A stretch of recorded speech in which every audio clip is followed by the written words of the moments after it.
चलना है। तो एक दिन भगवान के बच्चे कितने हैं, 1,61,080 बच्चों ने भगवान के पास आकर कहा, पिताश्री हम भी घूमना चाहते हैं। तो भगवान कहते हैं बच्चों को घुमाने के लिए एक समय प्रवासक क्षेत्र की ओर ले गए। बच्चे उधर घूम रहे थे कि अचानक क्या हुआ कि एक कुएं में एक गिरगिट पड़ा हुआ है। बच्चों ने देखा, चिल्लाए, पिताश्री पिताश्री इधर। बोलो द्वारिकाधीश की,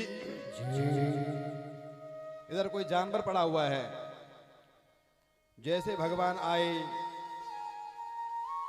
उस गिरगिट को कुएं से बाहर निकाले, जैसे भगवान के स्पर्श हुआ वो दिव्य रूप में परिणत हो गया और भगवान की स्तुति करने लगा। भगवान ने कहा, भैया आप कौन? तब कहता है, निर्गो नाम नरेंद्रोहम मिच्छाकूतनया प्रभो दान स्वाख्यायमानेषु यदि ते कर्णमस्पृशम्। हे प्रभु, निर्गो नाम नरेंद्रोहम, हमारा नाम नृग है, नृग था, इक्ष्वाकु वंश के हम थे। दान स्वाख्यायमानेना, जितना मैंने दान किया है उसकी हम गणना नहीं कर सकते हैं। नक्षत्र तारों को गिना जा सकता है, शरीर के रोमों को गिना जा सकता है, रेते को गिना जा सकता है, दुर्वा को गिना जा सकता है, परंतु जो मैंने दान किया है उसकी गणना नहीं। क्या आपने मेरा नाम नहीं सुना? भगवान ने कहा, तेरा नाम, यानी दान का अभिमान तो था इस पे। तो भगवान ने कहा, आपका नाम, आपने इतना बड़ा काम किया, इतना बड़ा दान दिया, तो फिर आप गिरगिट क्यों बने? तब कहता है, गिरगिट कहता है, भगवान कहता है आपने दान तो किया होगा, क्या दान किया आपने, कितने का दान किया? तो कहता है मैंने जो है लाखों गाय, मैं खास करके गाय का दान किया करता था। भगवान ने कहा, अच्छा गाय का दान करता था, तो बुढ़ी बुढ़ी सुड्ढी गाय का दान करता होगा? कहता है नहीं, बुढ़ी नहीं, जवान। पयस्विनी तरुणी शीलहा गुणोत्पन्ना कपिला हेम श्रृंगी।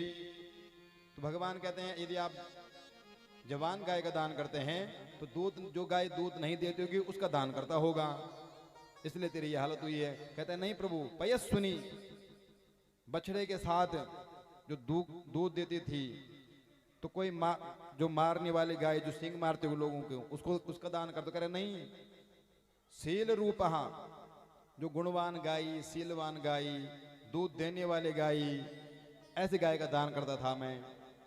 तो भगवान ने कहा, फिर तू गिरगिट क्यों बना? अच्छा, जो तू गाय खरीद के लाता होगा वो अन्याय का धन होगा, अन्याय का धन कमाता होगा। पर लोग क्या करते हैं कि इतना घोटाला कर देते हैं और उसके बाद थोड़ा दान कर देंगे तो धुल जाएगा पाप। ये कहते नहीं प्रभु, न्यायार्जिता रुप्यखुरा सवत्सह, पहले तो मैं न्याय से अर्जित धन कमाता, उस धन से मैं गाय लाता, उस गाय का दान करता, तो दान धन भी शुद्ध, गाय में भी लक्षण शुद्ध। उसके बाद भी कहते पर फिर तेरी दुर्गति क्यों हुई? तब कहते हैं प्रभु मेरे से एक भूल हुई। मैंने क्या किया, एक गाय का दान एक ब्राह्मण को दिया, ब्राह्मण गाय को लेकर के अपने घर को गए और अगले दिन दूसरे ब्राह्मण मेरे दरबार पे आए। मेरे दरबार में जो भी ब्राह्मण देव आते थे मैं उनको गाय का दान, स्वर्ण दान, अन्नदान, धन दान के बिना उनको भेजता नहीं था। परंतु हुआ क्या प्रभु, कह रहे रात को जो गाय मैंने पहले दिन दान की थी और रात को ब्राह्मण के यहाँ से वापस लौट करके मेरे गाय में मिल गई। अगले दिन दूसरे ब्राह्मण मेरे पास आए तो मैंने वही गाय दोबारा दूसरे ब्राह्मण को दान कर दी। अब कहते हैं इधर से ये ब्राह्मण गाय को ले जा रहे थे, उधर से दूसरे ब्राह्मण आ रहे थे, रास्ते में दोनों मिले। पहले ब्राह्मण कहते हैं ये गाय तो कल मेरे यहाँ थी, ये तो कल मेरे को राजा इंद्र जी ने दान दी है। दूसरा ब्राह्मण कहता है ये तो मैं अभी दान करके ला रहा हूँ। आपस में दोनों की बहस हो गई, दोनों मेरे पास आए। अब मैंने भी देखा कि मेरे से तो भूल हो गई, गाय तो वही है जो कल दान की थी, ये वापस कैसे रात को भाग के आ गई। तो हमने ब्राह्मणों को आपस में समझाया कि ब्राह्मण देव प्रार्थना की, ब्राह्मण देव आप एक काम करो दूसरी गाय ले लो।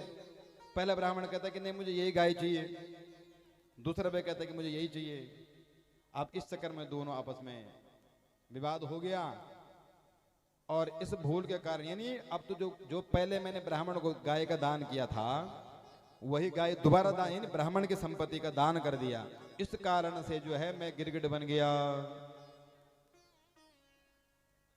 बोलो द्वारिकाधीश की। यानी भगवान अपने बच्चों को ये भी समझाना चाह रहे हैं कि यदि गलती से ब्राह्मण का धन इस गिरगिट ने, इस राजा नृग ने किया, दान ही था, हड़पण नहीं था, स्वयं अपने प्रयोग में नहीं लाया, वही धन दोबारा दान कर दिया। गलती से ब्राह्मणों का धन प्रयोग करने से ये गिरगिट योनि में जन्म लिया। इसलिए बच्चों, यदि ब्राह्मण का धन, भूल से भी ब्राह्मण का अपमान, ब्राह्मण का धन की ओर कभी देखना भी मत। यह महिमा यानी अपने बच्चों को संस्कार भी भगवान देना चाह रहे हैं। और हमारे शास्त्रों में तो उल्लेख है ही है, न विप्रपादोदक कर्दमानी न वेद शास्त्रा ध्वनि गर्जितानी। कहते हैं ब्राह्मण, और हमारे संस्कृति में हर कुलाचार्य कुल के पुरोहित हुआ करते थे। पुरोहित किसी भी काम को हमने करना है तो सबसे पहले परामर्श लेने के लिए ससुराल से साला साहब को नहीं, सबसे पहले परामर्श के लिए ब्राह्मण देव के पास हम लोग जाया करते थे। यहाँ तक कि रिश्ता भी हो तो ब्राह्मण यदि कह दिया तो वो फिक्स, तो ठीक है, उसमें किंतु परंतु हम लोग करते नहीं थे। और आप कल्पना करो, लोग कहते पराये प्रभु ये तो हम कभी नहीं, ब्राह्मण हम क्यों खाएंगे, ब्राह्मण कभी हम सोच नहीं सकते हैं। किसी के पास है ब्राह्मण का धन, कोई यूज करता है? कौन कौन ब्राह्मण का धन इस्तेमाल करता बताओ? कोई नहीं।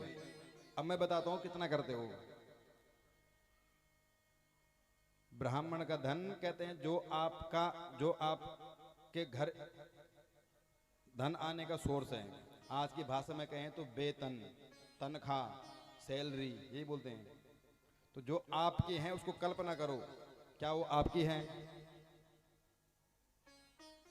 उसमें देखो राशन वाले का भी है, उसमें नाये का भी है, उसमें कपड़े वाले का भी है, उसमें दूध वाले का भी है, उसमें सबका है, उसमें पत्नी का भी है, और सबका दिखता भी है।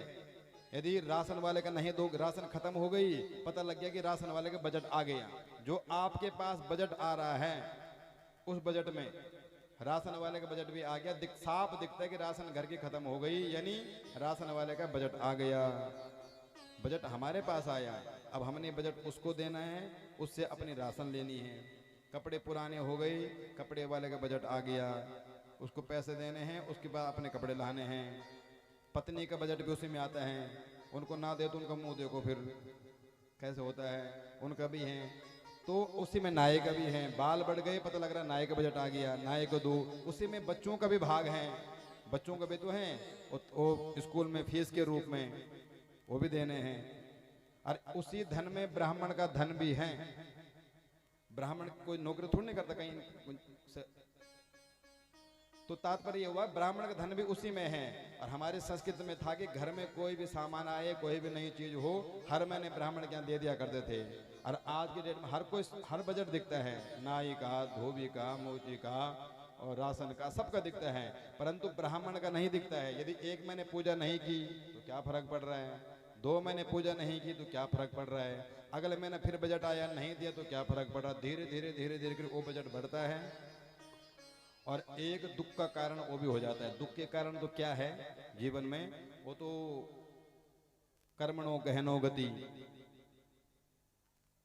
कोई कहते हैं ग्रह भारी हैं, कोई कहते हैं भगवान नाराज हैं, कोई कहते हैं पूर्वार्ध कर्मी ऐसे किए हैं इसलिए दुखी हैं। तो इन सारे दुखों में कोई कहते किसी ने कुछ कर दिया, आजकल विशेष करके पंडित जी जरा देखो कुछ कर दिया किसी ने, ये खास नहीं भी क्या होगा तो भी वहम, और वो वहम की दवाई है नहीं, मिटता ही नहीं, कर दिया जी तो कर दिया। तो कोई ऐसा भी कहता है। तो उसमें जो है एक कारण, दुखों में से एक कारण जो है ब्राह्मण का धन भी हो जाता है।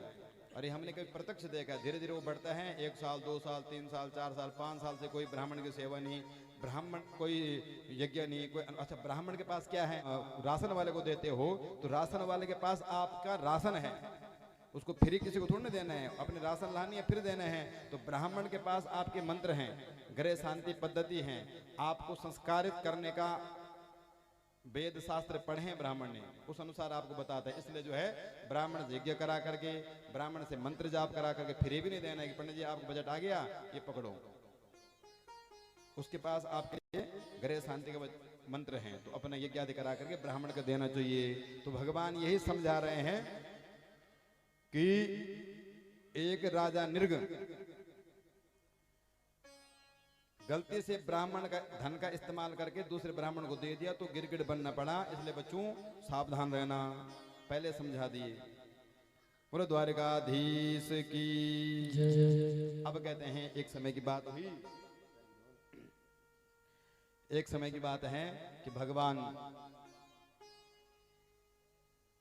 जी के बड़े भाई दाऊ जी का मन हुआ कि वृंदावन से ना जाने निकले कितने साल हो गए, 7 साल की अवस्था में भगवान वृंदावन से निकले थे, 14 साल तक मथुरा में रहे थे और 25 साल की अवस्था में रणछोड़ बन करके द्वारिका पहुंच गए थे। तो द्वारिका में भगवान का दाऊ जी का मन हुआ कि कन्हैया एक बार जरा ब्रज भूमि देख आए, उनको मिल आए। भगवान ने कहा दाऊ जी अपने राम तो जाने वाले हैं नहीं, कोई कारण रहा होगा, भगवान लीला भगवान जाने, परंतु आपका यदि मन हो रहा तो आप